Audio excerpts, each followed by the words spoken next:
This is the E-commerce Edge podcast with your host, Jason Greenwood.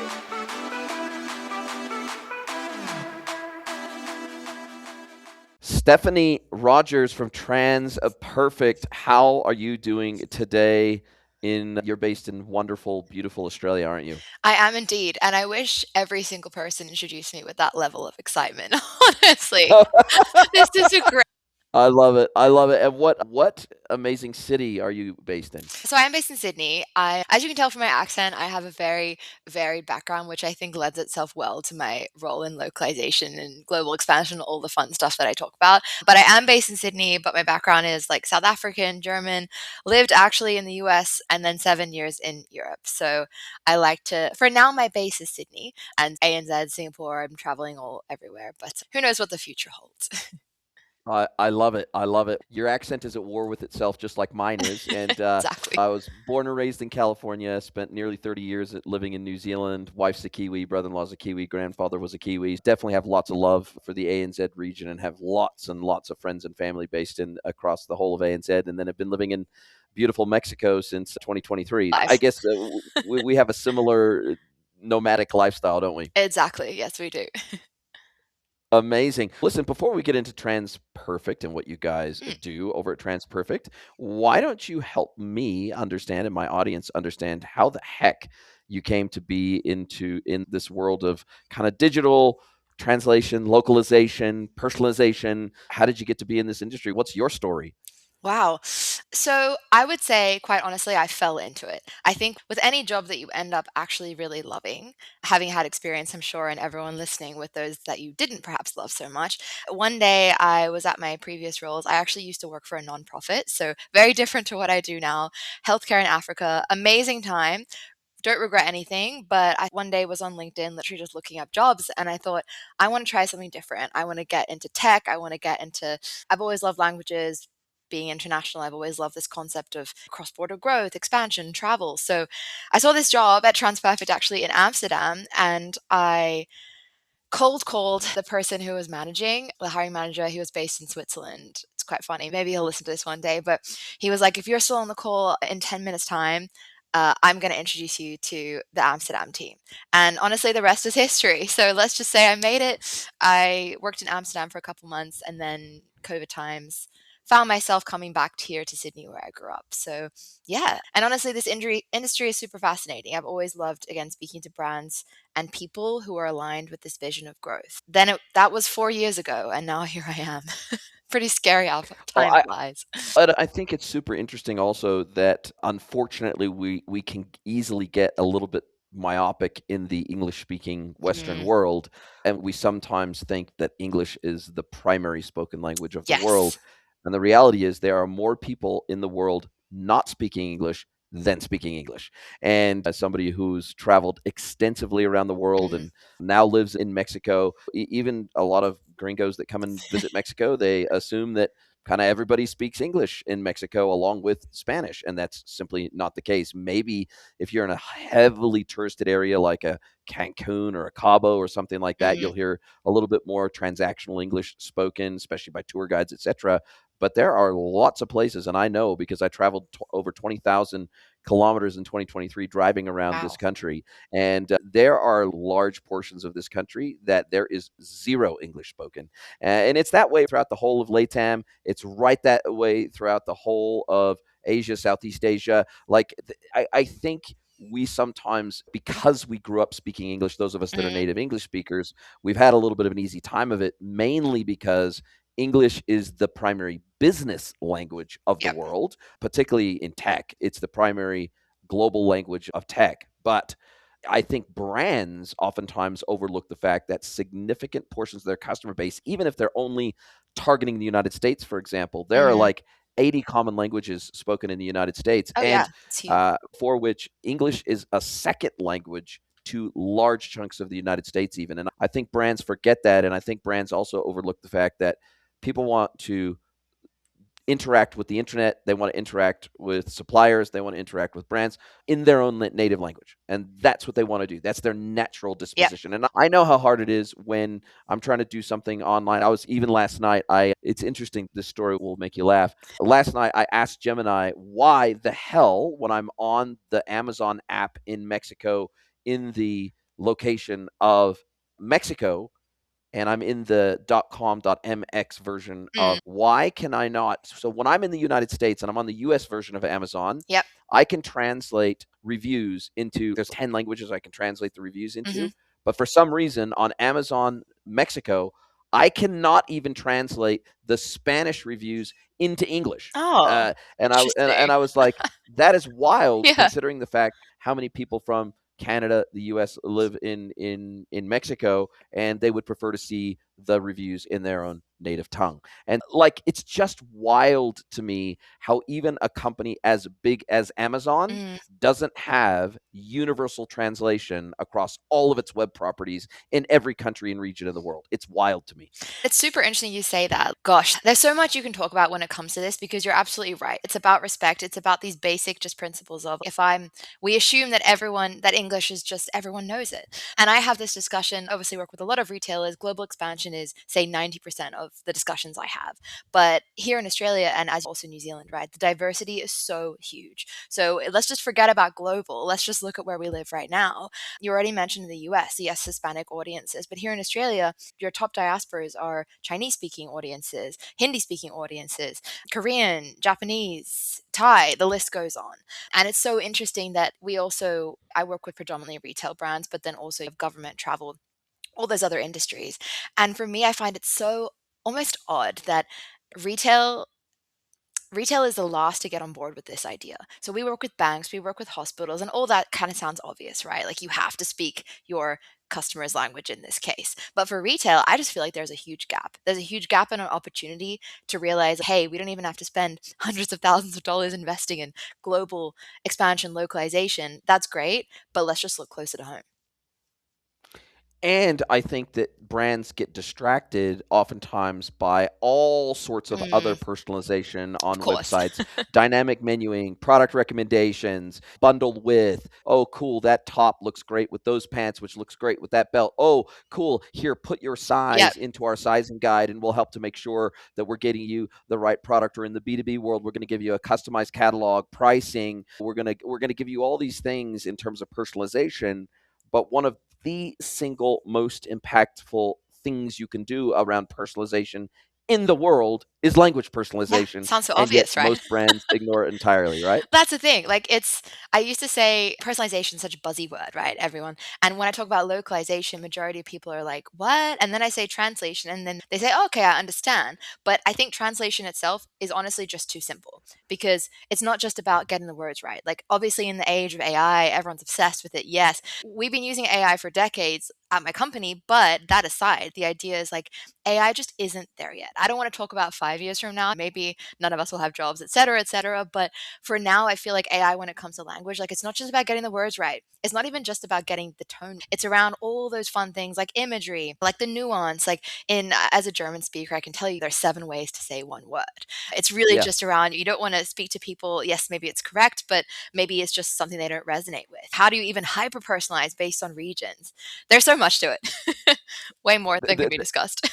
there is, and I like as someone who lives in Mexico and is not in Spanish, but I'm kind What? of intermediate in Shocking. Spanish. I have to when I'm asking ChatGPT, or I use Gemini actually mostly Okay. in my day to day now, but I will have to specifically say, what do in Mexican Spanish, Mm, what is this referred to in Mexican Spanish if I'm looking for, like the other day I had to specifically ask Gemini, what is the common term in Mexico for a sweet potato, okay. because Mexican Spanish is different, just like Colombian and Panamanian Yep. Spanish and Argentinian Spanish. They all have slightly different. And I've spent time in Spain, and something as simple as finding a bathroom in Mexico, it's called a baño, and in Spain, it's called. And so they will understand you if you use Spain Spanish in Mexico. They will still understand you for the most part, Yep. but you will absolutely come across as a non-native Mexican Spanish speaker.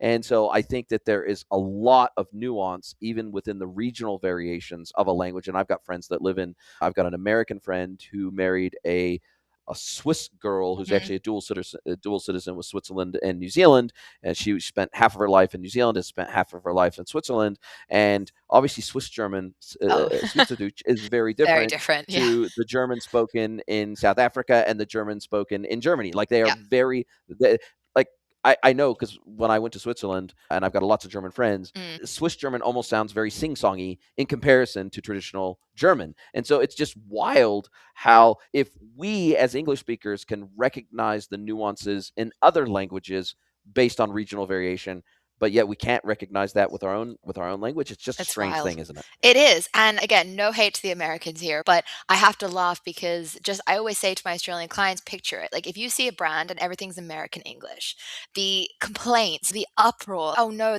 why are they trying to sell us this product? Like we're in Australia. You look at social media, you see the backlash. I laugh because Rode, which is the makeup brand, it launched in Australia Yes. in Mecca, and people were lining up. I was not one of them at 4 a.m. onwards. And it was so funny because they launched some sort of special edition like lip balm flavor. And the social media backlash in the US, people were like, "Where this is not on. Why does Australia get a special product?" And it makes me laugh because, yes, of course, we're not talking about language localization anymore, but this idea that you have to adapt to your surroundings, it's obvious. Yet when something like this happens, it puts people so off kilter. So I always say, imagine if the roles were reversed here. You're in Australia, this brand pops up, but they're speaking to you like you're in the US or Canada or even in the UK, like throwing in British references, it's jarring, right? As an experience, you don't trust it necessarily. Whereas if someone's speaking to you in your own language, they've made that effort, even if they're an international brand, you want to engage. You already trust them on a level that's almost innate. It's hard to explain. Yeah, it's like the difference between a cooler in the United States, a Yeah. chili bin in New Zealand, and an esky in Australia. They're the same thing, Yeah. but they are very different words. And if you use the term chili bin in Australia, they're going to know you're from New Zealand. And if you use the term cooler in Australia, they're going to know you're probably American. And so Mm. I think localization, translation, like you said, translation can be British English, Australian English, New Zealand English, Yep. and American English. There is still a translation effort required Mm. in order to get your meaning across. And I think that's also an overlooked thing, is that while they are technically not completely different languages, you might as well think of them as a dialect. Absolutely. And the reality is that if you're not speaking the local dialect, it's going to be really difficult to connect with local consumers. Yeah, and also it's to be honest, it's nice, right? I always like to think there's two arguments as to why brands should care about this. Because often when I say, "Oh yeah, I work for TransPerfect to deal with localization," they're like, "Oh, that's a thing? Like why can't we just use Google Translate?" And outside what we already spoke about, it's also this idea that yes, to localize is necessary because you're dealing with international global audiences. So it's an obvious nice to have.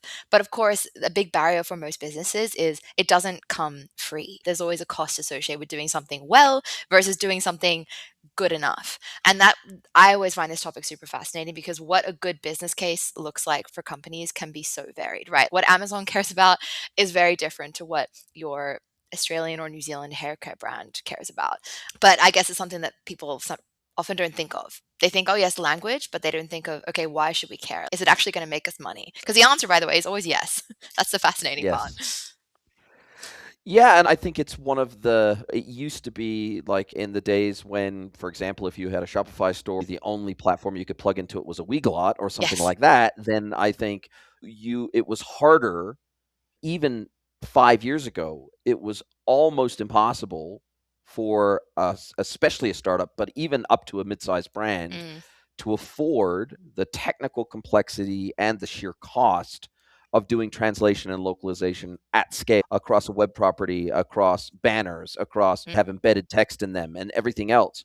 Whereas I think now, I think we have the ability, because of multimodal AI, yep. we now have the ability to do translation even in embedded text. We have the ability to do translations in every space on a website that needs to be translated. Mm, Whereas before, we had very specific, very well defined blocks within a website that were open to translation. And you had to do a mapping inside a platform like a Weagle and inside Shopify. You had to say, okay, cool. I want my product descriptions. I want my product titles. I want maybe brand, but maybe not. That there was only very select areas of the website that you would say, okay, I want to translate mm, that, but nothing else, because technically it was hard to implement. mm, And then also because of the cost associated with translating literally everything, it was just not accessible to a lot of brands. Whereas now, and I'm sure we can talk about your commercial model and everything else, but the reality is that with a combination of multimodal AI and conversational AI, Mm. we now have technology that is more accessible than ever before to translate and localize almost everything to do with any kind of digital touch point. Yeah, and it's honestly a great point because I think website is so important, and I think website is where a lot of brands start with. They think, okay, obviously D2C commerce, cool, people are visiting our site. But the bit that I honestly learned when I first joined was that was my assumption too. I was like, cool, a brand's international, where do people buy from? But if you think about your customer journey and take a step back here, there's an interesting way that I like to think that one of my clients actually shared with me. She said, okay, two options you can approach this. You can be in, say, Germany. Your storefront is in English. You're noticing a bit of traffic. Oh, okay, we should localize. More of a reactive approach. Or you can lead with this idea of loyalty first. So the idea is that, yes, of course, it's an upfront investment. So the company has to hedge some bets here based on data, whether it's going to be successful. But say, look, we've noticed there's a bit of interest in Germany. Let's go fully localized with the entire customer journey. So that's obviously the website. But then if you look more top of funnel, it's really around things like localized marketing. So something as super simple as paid ads. So I can't tell you the amount of conversations I have where clients go, cool, here's our English ad copy for our Australian website. Let's just throw that into some sort of translation and now we're good to go. But that ignores obviously cultural nuance, that ignores seasonal nuance, that ignores even just the way people in Germany like to be spoken to, so different from the way people in, say, France like to. And I think ensuring that whole customer journey is really thought of instead of just one aspect is something that so many brands overlook. Again, maybe because it's complex, maybe it also because it involves speaking with multiple teams. It's not just e-commerce, it's digital, it's paid ads, it's customer service, right? Because then imagine you've got a website, you've got all this digital marketing, it's leading great, your conversions happening, and then your post-purchase emails, for example, are in English. Just a very jarring effect. Again, I've seen it happen. And there's no, to be great, you don't have to do everything at the same time. I think that's the ideal case, but obviously a lot of brands, you need to test the waters first. It makes sense. But this concept of your entire global customer journey being localized is such an interesting concept, I think, to me, and one often overlooked. And I think also being intentional and empathetic as a brand Mm, is more important than ever before. mm, And to point, I think if my target market is the United States and I don't need to have a microsite localized and personalized in the United States for every language or every yes. culture, I can have a standard website, but then I can also have selectable translation Mm, from a drop down so that the people in that target market who don't speak English can have everything localized to them in the single storefront. Now, that is probably not going to extend to translating transactional emails when your target market is the United States. You've got a single site mm, targeting the United States market. Most people aren't going to localize and personalize unless in the My Account section you are capturing their preferred yep. language, in which case then you can actually personalize almost the entire customer journey. But very few brands, Yep. like I do 99% of my shopping online and have done for decades. Mm, And I don't think I've ever been asked what my default language preference is in interesting. any customer journey anywhere at checkout. Like they'll ask me what my cell phone number is. They'll Yeah. ask me, obviously, what my email address is. They'll ask me what delivery address is, but they will never ask me what my default language preference is. And if we store those preferences, then as soon as the customer hits the website and authenticates, we can then Mm, change the language. We can change the language of the templates that they of the templated emails that they receive, transactional emails, everything else. But it takes intentionality. Whereas if I'm now targeting, say, the German market, and then I'm probably going to want to have a dedicated microsite to the German market yep. because it's going to be easier to tailor that whole entire web interface and experience to a German expectation of digital experiences than it is to have one single website that then has to try to meet everybody's needs all at once in every market. And so I think the takeaway of this is whatever a brand does, it should be doing it intentionally. Mm, And so if it's going to go into a new market and maybe they start out using their central US targeted website, but they do just language localization. mm, They go into a new market, or maybe they just go into a local marketplace, mm, gauge market demand. And then once they've got sufficient demand, then they can maybe co locate inventory under bond in a regional market, a local market. Then maybe they can set up their own D2C microsite in that local market. So I think there is a stepping stone path here, regardless of where your brand is at in its life cycle. There's probably a pathway to get there empathically for your customers. Yeah, absolutely. And I think intention, you've nailed it, really. I'm laughing. I'm laughing just because I'm having flashbacks to all the discussions that I've had over the last couple of years with my clients. And I have to say, it's so much easier to be aware of these things when you're in pretty much every region outside Australia and New Zealand, right? Like APAC, Yeah. self-explanatory. Europe, self-explanatory. Or at least outside English speaking Western world, full stop. Honestly, I would say, again, the US much more aware of this as a concept, which, again, I don't know the reasons why, but it's the education piece, I would say, and the convincing that's required here is quite interesting because it's almost as a brand, you're competing against global brands. So the Australian pitch, right, is obviously very strong. The Australian brand, everyone loves Australia, everyone loves Australian products, but it does become a real challenge. Like, how do you take that out? How do you take that globally? How do you not keep the imagery and the ethos of your Australian very chill kind of colloquial brand and then try and adapt that into German? So I get why brands sometimes are a little scared to do. I would say there's a real hesitance. So yes, they have that intent, they have that awareness perhaps, but once they get to that stage, it's also just the concept of undertaking this seems like such a big challenge. And it doesn't have to be, right? To your point, that's what technology is there for. It's not just around the translation. What are the frameworks? How do you integrate into whatever tech stack the client's running, all that sort of fun, more technical stuff. It's very doable. And I would say that's also a key takeaway. Yes, there has to be intent, but I think brands also need to realize they don't need to launch into 25 markets at once. They don't have to spend $1 million on this. That also isn't smart. Yeah, and I think it's the same with trying to service the community of people with of different varieties. Whether Yeah. whether it's a deaf community, the blind community, the partially sighted community, the intellectually handicapped community. Like, I think that obviously there's been a lot of work around making websites more accessible Mm, to a broader selection of people. But again, I just come back to the fact that if you want your brand to be accessible and this is not just empathy for the world at large, but there is a commercial benefit to this. So it's mhm, not just, okay, the law says we have to do it, or it's not just, hey, we're gonna offend some people if we don't do it. But there's literally a genuine benefit to your business. But it has to come from a place, I think, of empathy. And I think that it's interesting because even brands that have chief customer officers, meaning that in theory they are supposed to sit at the leadership table as if they were a customer, that's the hat that they're supposed to wear inside the business, that oftentimes even for those roles, they still don't it I just think it's hard to walk a mile in the customer's shoes without literally walking a mile in the customer's shoes. I've yeah, that's a great discovered that point. as I've traveled the world, right? The more countries that I've traveled to, the more empathic I've become.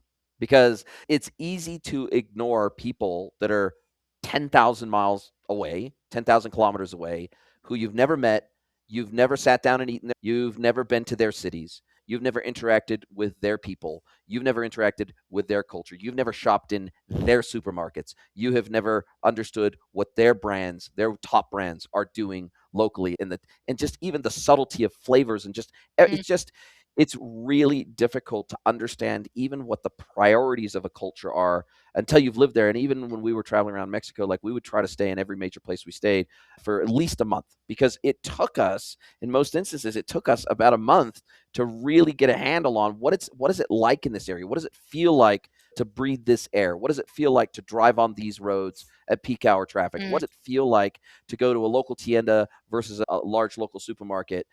I just think it's really difficult to have true empathy until you have felt the pain that your customers feel. mm. Yeah, it's an excellent point. One I feel like, dare I say it, one that I feel like is is really tied to this concept of immersion, right? I feel like more brands should do that. And I say that obviously it's not as easy. What you're saying is okay, if a brand wants to launch into Europe, they should open an office there, they should get people there, or they should at least go there and stay there for a month. That would be great. I'm sure everyone would love to do that. But it really it resonates with this concept of really you have to immerse yourself in whatever context you're in to truly be able to understand and to reach that level of empathy. And it's almost it moves the conversation like, yes, okay, it's good for your business, but it's on an emotive level without getting too, I guess like preachy or Touchy feely. spiritual, whatnot. Yeah, yeah. It's at the end of the day, we're humans, right? Like my I love buying stuff, right? I am the perfect, to be honest, candidate because every personalized email just gets me. And even though my brain goes, cool, they're sending this to every other person, right? But it's like, Steph, tailoring it to my preferences. Honestly, if English is my first language, I do speak German as well. But if they did that to me in German and German was my first language, it would again just be that extra level that's speaking to me on an emotive level. And people need to realize back to your very first statement, right? At the end of the day, we're humans, we're emotive. It's not just about talking to us and saying, oh, we like this brand, they're speaking my language, but it's people buy because they feel emotionally invested. And that's the crux of it. If you can get your customers, the loyalty, the retention, all that stuff that everyone talks about, that's super important, it will come as because if you get that hook, the rest is easy. The half the battle's already won. Yeah, and I just think I can immediately tell the brands that give a shit and the Yeah, ones that don't. Like totally. I can feel that, and even if I feel like they've had to use a piece of technology Mm. to create the type of experience that matters to me, I'm like, at least they cared enough Yeah, to pay for that piece of totally. technology. At least they cared Yeah. enough to integrate that technology into the experience. At Mm, least they cared mm, enough to go out of their way to personalize this. Sure, it's being personalized in bulk, but the fact of the matter is they gave a shit enough to yep. actually go to the trouble to make this happen. So actually, it has the same effect as if they maybe did hire someone local, or maybe they did hire human translators, or they did open an office in region. I think that we appreciate a good effort. It's like Mm, when I speak to my neighbors in Spanish, right? My Spanish ain't perfect, yeah. but they appreciate God. What's the saying? God loves a trier. People respect it when you at least give it a go. Yeah. And sure, it doesn't have to be perfect, but at least if you give it a go and you're in the intention behind, like dogs smell fear, I think humans can smell intent, Oh, and yeah. I think it becomes really obvious, right? It's funny because even while we're having this chat, I'm reflecting on why I am loyal to certain brands over others. I'm not a diehard, I will buy all my clothes from one retailer forever type person. I'm very easily swayed as well. But it is true that again, you can't measure feeling. Like measuring feeling is hard. You can Hmm. only and to your point, yes, when I get these personalized emails, it gives me a little thrill and I'm like, "Oh, okay, they've handpicked these 5 styles for me. All this stuff Yeah. works, right?" But I don't know, I just come back to honestly why I think I've also just been at this particular company for 4 years because it changes constantly. It's not like language is so subjective, right? It's around, yes, the tech is there, the process is great, right? We can simplify the process, all out automated automation, etc. But at the end of the day, like how you make people feel, how you speak their language is so subjective. And that means that maybe 90% of the time you get it right, but maybe 10% of the time you don't. And I can tell you definitely lots of horror stories, whitelisted names, of course, where customers have gone down the cheap and the quick and dirty route and they've had their I know it's a good one. They've had their exfoliating cleanser that has little crystals in it translated to I don't know if I could say this, but a certain drug Yes, that you yes, can buy and yes. it's been on their website live as that drug for months before someone notices. And that's funny. We laugh about it now, but that can have real consequences from a brand Yeah. image, but also just a regulatory perspective too. So the subjectivity element is important from a personalization perspective, but then also sometimes you just have to make sure you get it right. Yeah, and to your point, I think, for example, when brands are running programmatic ads, they will be Mm, very cautious about where their ads are syndicated. So a lot of brands are, for example, they're going to blacklist any websites, pornography mm, websites, etc. They're so worried about where their brand is present, mm, and so they are so worried about that. But yet, sometimes the lack of personalization can be just as offensive, right? And so exactly. I think we need to be aware of that as brands. That look, where we how we present ourselves in the world, perception is reality. Mm, And so the reality is that if our potential customers are not perceiving us as actually caring about them, as actually understanding them, mm, as actually having something that's relevant to them, then you're probably just going to sell less. It's as simple as that. And so you can land people on your website from a paid yep, ad, for example. And sure, if you want to dump a whole bunch of traffic on your website that is not personalized yep, and it hasn't been filtered from the point where the ad was even the ad was presented, the language it was presented in, the landing page that it landed, experience beyond the landing page. If you haven't thought about that, then you're probably an unsophisticated business. You're going to probably blow a lot of money that doesn't result yeah, in a lot of revenue or a lot of profitability. And I think let's talk a little bit more about the tech now. We've been very lucky to be able to host some pretty damn smart people on this podcast. We've even had the guys from Smartling, and like Nice. this is not the first time we've had the translation discussion on this podcast. 650 episodes. You can imagine this is very rarely are we having literally a topic that we've Sure. never discussed at all on the podcast before. But I know that AI has massively impacted the translation and Yeah. localization space over the last 5 years, but particularly even in the last 18, it's undergone a transformation. Mm. And we've gone from a world where, for even Google itself, for Google Translate, where it would literally do just pretty much a word for word translation, to Mm. where now it understands context more. It will, for example, in Spanish, there's 8 words for love. And whereas in English, there's 1 word for love. And you pick up the meaning by the context, the surrounding context. But in Spanish, you need to use the right word for love based on the Yep. context. And it's the same in German. You've got High German, you've got Low German, you've got gendered words. Yep. And if you get the gender of a word wrong, it's very clear that you don't speak the language, right? I think that AI, and correct me if I'm wrong here, instead we've gone from a world of translation and localization that was very word for word based, like a literal translation, to a translation of meaning. And I think that is something that AI has accelerated in our world in ways that no other technology has. What is your take? I love that. And I love this question because it's quite closely followed by, I know you won't ask it because you're too polite, but it's closely followed by the, okay, so do you still have a job? Or why are you still here? Or do you think translation is dead, right? Let's just go for it because I honestly find this fascinating. I'm not going to lie. Of course, these thoughts over the last couple of years have come into my head and it makes you think. So, firstly, without a doubt, AI, to your point, yes, it's been around forever, but it's really exploded. I would say, particularly in the last 18 months, the biggest shift that I have seen is that from a translation perspective, like TransPerfect started out translation bread and butter, right? Of course, translation services revenue has gone down globally because at the end of the day, like our role as a company and like our role as a partner, right, to these e-commerce companies is we have to do what's in the best interest of the client. And yes, from a translation perspective, 100% AI is great. It cuts down cost as long as you obviously customize it, etc. So our role has shifted more from honestly like a vendor to more of a consultant. Because right now, from an AI perspective, focusing just on that, you can't just plug in an LLM and go for it, right? Not yet. Maybe in the future. Right now, you still have to prompt it. You still have to customize. You still have to feed it all this information. And more importantly, all that trained human in the loop vetted content that the client has at that point already built up. And so we're seeing such an interesting shift where a majority of my clients, I would say 90% of them definitely use AI in some form. You actually still have those who are a bit more hesitant. So some customers still actually like the full human in the loop, that safety blanket of having that quality lever. But more and more clients are shifting towards that AI, sometimes AI only approach with that element of customization. The biggest, and I personally think the coolest way that the industry has shifted is that being a consultant, to be honest, is way more fun than just being a translation vendor. And so from the conversations I have now, it's not so much about, okay, this is how much we're going to charge you to translate 50,000 words of content, but it's saying, okay, so here's 50,000 words of content. Now we can save you money in XYZ area by employing things like term score. Without getting too much into the weeds, traditional models, if you have 50,000 words, your cost will be 50,000 words times X amount of dollars. Everything's per word.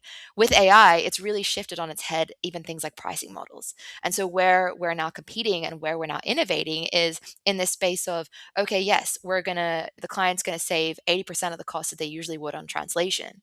Cool. How do we do that? Through different scoring methodologies. Through instead of per word rates, we use things like charging based off the amount of changes made, which incentivizes customization of that AI, but then also just saves money for our clients. Instead, where do they invest that? In the marketing, in the paid ads, in more top of the funnel activity, or even in, say, launching into more markets. So the idea is that honestly, my job has become more interesting because I get to have these more strategic discussions on cool, AI is here, AI is cutting our revenue, fine, but that's okay because instead we get to then help our clients and say, cool, so you're saving X amount, why don't you launch into 3 new markets? Because you can do that now. With all this extra budget that you have, AI has facilitated that growth with some guardrails. Caveat there, making sure the guardrails are in place. But honestly, I feel like it's opened up a whole new world because customers no longer just care about translation, which they shouldn't, right? They care about how do you actually make that work for you? Where is the ROI? What are all the extra bits that you have to care about? And so maybe honestly 2 years ago, I wasn't having discussions with customers around digital marketing or localized SEO or paid ads because their focus was, we have $50,000, we can only do a website translation with this. Whereas now AI has really shifted my role into more of a, okay, how do we make this work for you more? And also for them, opened up so many more doors. Yeah, it's interesting that you felt me taking you down that path, but interestingly, I actually didn't mean, and I wasn't referring to the idea that maybe AI replaces Mm, businesses like yours. I actually meant that AI used inside your mm, technology is actually making it, to your point, more accessible mm. in more places to more brands. Utilize it's actually going to be deployed more, meaning that Yep, we're gonna translate more stuff because it's now possible to do that, yep, right? And not only are we going to be able to translate more stuff, but we're going to be able to translate it more accurately based on nuance and yep, context than we were able to before when it was just a pure, straight, word for word dictionary translation of a sentence or a word or a phrase. yep, And yeah, I wasn't actually trying to infer that AI is going to kill platform technologies like yours. I actually think that it actually reinvigorates businesses like yours. It reinvigorates, well, AI is transforming, threatening, yeah. reinvigorating all Call it businesses what you all around want. the world. Yeah, It kind of doesn't really matter what you do. yeah. It's even changing the way I interact with Mm, my one-to-one high dollar, high touch consulting clients. mm, Like from a back office delivery and operations perspective, mm. AI is making me as a consultant significantly more efficient on behalf of my Yep. clients because of so much of the operational delivery elements can be handed off to AI, right? And so I can focus on the stuff that makes me really unique, Mm, which is my 26 years of experience and being able to adapt those experiences to value for my customer in conversation with them. And so I think that AI is transforming translation mm. in the sense that, like, there is no excuse. I think as of 2026, there is zero excuse for Amazon not to have global translation If on they're its listening. reviews. For example, they need Yeah. to come talk to you. So I just think the cost is coming down so Mm, fast with the aid of AI that, sure, you may need some humans in the loop for some basic yep. spot checking just to validate things and make sure it's all good to go before it presses the go button and all that sort of stuff.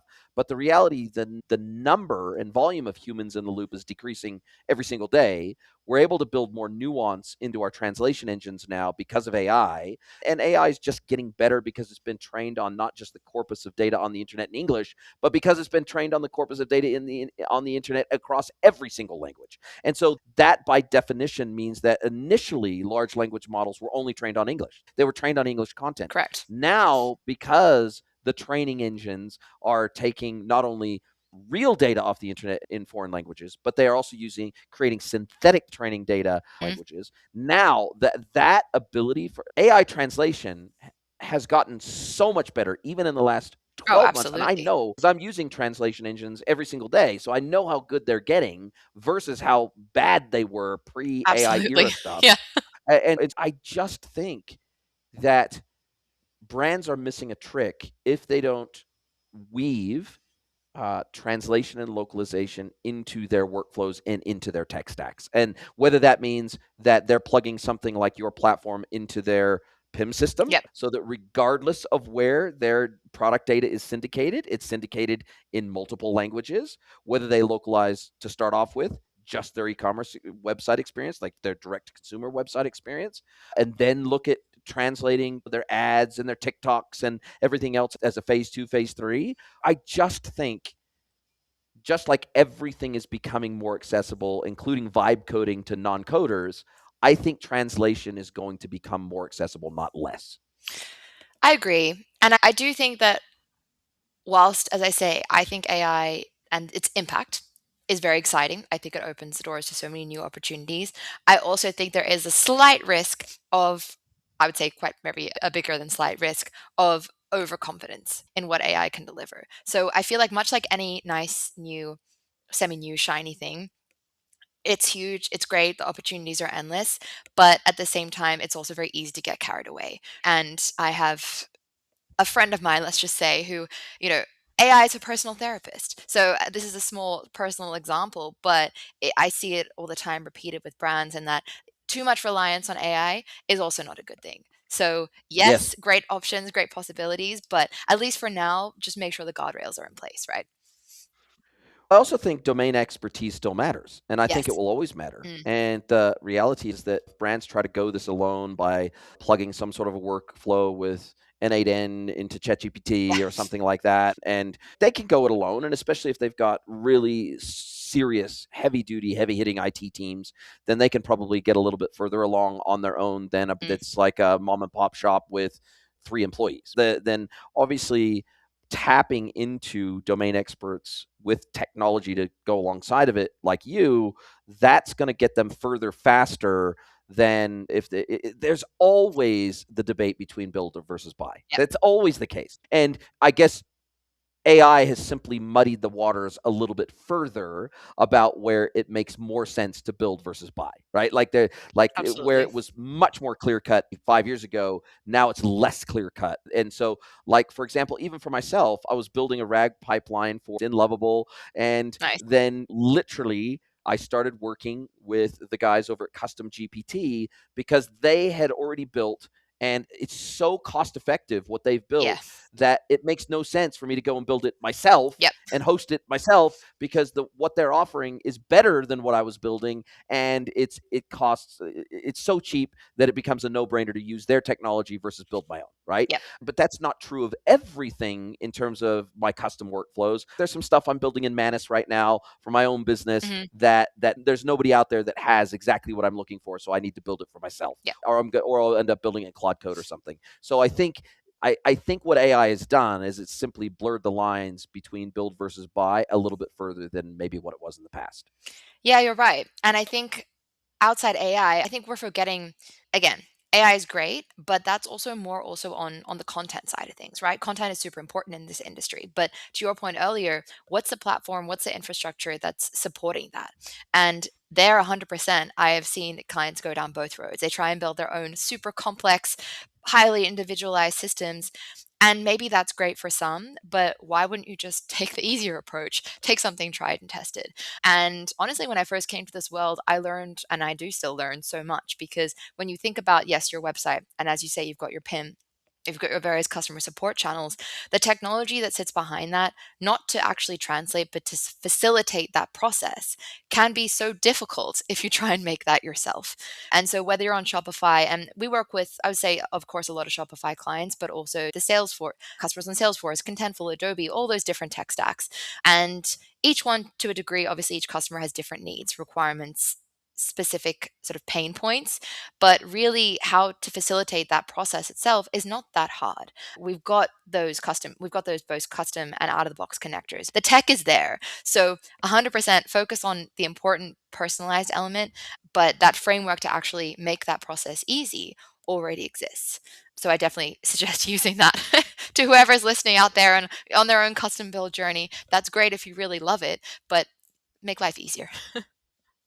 There's two phrases that I hear very often from my clients that matter to them and Mm. have mattered to all of my clients, even when I was building agencies: turnkey and plug and play. Yes, Those two terms the magic are words. things that actually matter to brands, Yep, right? It's just like when they decide to buy a platform, whether it's a PIM, an e-commerce platform, a POS system, oftentimes the out of the box integrations of that platform and how good or bad they may be mm, are one of the key decision making factors. So if I yep, can, and when people buy a Shopify, if they're a retail brand and they decide to use Shopify, oftentimes it's the ecosystem more than Shopify itself. Like Shopify's an okay e-commerce engine. Like it's not like there's lots of other cool shopping carts yep, out there, which is effectively what Shopify is, that yep, do some things better than Shopify, some things not as good as Shopify. But when you buy Shopify, you're buying the Shopify ecosystem. You're buying the 9,000 apps in the App Store, all of the SI expertise that's in the market, because there's 10,000 bloody SIs out there that have specialized in Shopify. You're buying the fact that every single third party mm, commerce enablement app out there has a native integration with Shopify. Or if they don't today, they will probably next week. And so it's just like when you buy an iPhone or you buy an Android device. Like you're buying into those ecosystems Mm, because of the ease of expanding the capability of that hardware because of the ecosystem that they've built. And so the app stores all of a sudden start leveraging network effects. mm. And so I think that if you're starting to work with a brand for the very first time, and you do discovery with them and they've never really thought seriously or taken any steps towards localization, personalization, translation, if they've really never gone down that path, where do you start with them? How, like, what does a crawl, walk, run approach look like in your world? Interesting. It's something that I do very often. So my recommendation to them, once we start asking the questions, the answer is always, "Oh yeah, actually we do have lots of traffic in Europe. Germany and France are always the biggest markets." So my recommendation is always actually start small. I should probably try and sell them every single thing under the sun, obviously, as my job, but honestly, from experience, for a brand that's never thought about this, it's very easy for them to get overwhelmed. And honestly, of course, there's always a CFO sign off, there's always the MD. Someone has to see the business case. So my recommendation is always the same: start small, pick one market. Use the data that you have to build out that case. If you're active in Europe, chances are it's going to be Germany or France. Pick one. Germany's a little bit easier from a language perspective. If you're in Asia, Japan and Korea are always the biggest markets. If you're in North America only, focus on Canada. Just pick one market, and then yes, you have to localize your website, but then really focus on just the combo of digital marketing and then website translation. The rest can follow. A phased approach is always going to work best. And honestly, it works best because you're going to see the impact. You're going to be able to build that ideal framework.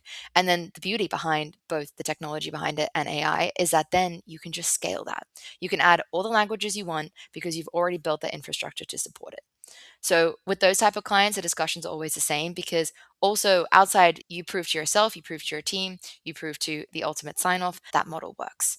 And so there's no need to go crazy with 20 countries. Honestly, it doesn't make sense because of course outside what we do, you also have all your delivery, you have your shipping, you have all that other fun stuff that you have to worry about that we're not going to focus on today, but it's a reality, right? So we can talk about the fun, pretty marketing element, but also you have to have the infrastructure to support it. So start small, don't go crazy, prove it out, and then you can expand really easily. I love it. That's totally reasonable. And it's how I encourage my clients to approach just about everything Oh, to do with just digital life, really. just don't try to boil the ocean in No. project one, right? Yeah, That's it's a hiding to nowhere oftentimes. And the reality is the tech is changing so fast now absolutely. that oftentimes this if you rush to implement absolutely everything right now in 6 months, a lot of that tech is going to Mhm. be replaced by better pieces of technology that have been built by AI. So it is a very fast moving target. You got to skate to where you think the puck is headed more than Totally. anything else. But the one thing that isn't going to go away anytime soon is the need for translation, localization, and personalization. So I think you're working in a very good space moving forward. Now, if you could sprinkle fairy dust on your industry and you could snap your fingers and change one thing about it, what would it be? What a fun question. I almost want to say I don't want to change anything about the industry. I want to change their perception of it. So if I could sprinkle that fairy dust, I would change their perception and I would just love for people to see the value in this, right? Like we talk about it and not just as like it's nice to have, but just see the value of really speaking your customer's language and stop getting siloed in the personalization chat about the texting and the SMS and the email and all this, because that's super important. But you're forgetting honestly such a simple thing that will see you make so much revenue. So my fairy dust is more for all those customers I speak to be honest. As an industry, yes, we're changing. I think competition is very healthy. So honestly, we all need to push to innovate, right? The minute you start resting on your laurels, you fall behind. So that little extra pinch, if I can divide it, would just go towards honestly all the really great industry competitors that I'm surrounded with. Because ultimately, like any industry, you've got to push yourselves to get better because that's what we're here for. I love it. I love it. And what I'll do is I will drop a link to your LinkedIn profile and your website in the show notes. But other than that, how do you like people to get a hold of you and have a chat about all things related to translation and personalization? Honestly, I am open to every LinkedIn message. So you can just connect with me, add me. I live by LinkedIn. I like to say, and this is sad to admit on this podcast, but I scroll LinkedIn at night. So instead of being on Instagram, I'm literally just scrolling, looking for those updates. So LinkedIn is Same. perfect. Hey, I feel you. I feel you. I live on there. Yeah, as somebody with I'm glad I'm not a alone. ridiculous amount of followers, like 34,000 followers now. It follower count doesn't matter on LinkedIn anymore for cut through. It unfortunately just doesn't. It doesn't help with reach anymore. And I'm still on LinkedIn every single day, 7 days a week, interacting with people's content, forming new It's great. connections, having Mm, conversations, and meeting people inside and outside my industry every single day. And I think that's what matters, is being able to foster those conversations. So I'll absolutely drop your link in there. Now, as we do come down to the end of our time together, it's been a really enjoyable chat. It's been a lot of likewise. fun. An hour has absolutely flown Sure by. has. Now's where I get to flip the script. I get to turn the microphone over to you. I get to let you ask me one question, any question you like. It could be personal or professional. So, Stephanie Rogers from Oh, TransPerfect, what wow. is your question for me today? That's so unfortunate because I had about 20 questions, but if I have to pick one, I will. Okay, I guess I'm super curious. You speak to people in this industry in e-commerce all day, every day. Without naming names, let's say, what do you feel is the most innovative approach? So, from a mindset perspective, right? It can be mindset, piece of technology. What's the most innovative approach, conversation, mindset in the last, say, 3 months that you've had? And what was that mindset? And how do you feel like it's going to impact the world of e-commerce? That's a great question, and I could. There's so many things I could talk Mm, about, but I go back to the old faithful that I've actually mentioned on this podcast before, which is entrepreneurs, business owners, brand owners, people working in this space. They would be better at what they do if they traveled more. I genuinely think that mm, for me, travel and living in that, this is my third country that I've lived in now. I think that it has been the single most important piece or part of business education, like more than any business book, more than any podcast, more than any study, more like for me, living in other countries, traveling to other countries. My wife's Asian, so she's a Kiwi Asian born in New mhm. Zealand, but she's Chinese Vietnamese. And so for me, like just having a heart for humanity and other people and realizing that most of us just want the same thing. Yeah. We want a decent life, we want a safe life for us, for our families, for people we care about, for our community. Very few people in the world actually that I've met really want to be just like filthy rich millionaire billionaire status. They just want to have enough money to have a decent life. They Yeah. don't really want to run the world. They don't want to rule the world or own the world. And I think that if you it's really difficult to exercise the empathy muscle by staying in your one little hometown. Like I got friends that I grew up with that they were born, will live, grow up, die Hmm. in their hometown. And that to me is the scariest possible. Like for them it's great. For me, I couldn't agree more. like that is the most soul destroying thought Yes. I could ever have. And I realize not everybody has the luxury to travel. Not everybody, like, I know that I'm privileged. I'm speaking from a place of privilege, of the fact that I've been able to live in 3 different countries and travel the world. Like, I know that's a privileged thing to say in the first place. But if you have the privilege to be able to travel early and often, I would say that is going to impact your business more than just about any other investment you could make in yourself or your business. I could not agree more. That topic we could have As for someone 4 who's hours. traveled the world, right? Yeah. Yeah. That was a great answer because I think I say that at least once a week, to be honest. Amazing. Listen, fabulous conversation. Really appreciate your time. Wish you every continuing success with TransPerfect and Thank you. can't wait to speak to you Likewise. again soon. Thank you for your time. Sounds good. Thanks so much. Are you a B2B or D2C e-commerce merchant? Then head over to greenwoodconsulting.net to learn how we can help you scale your business.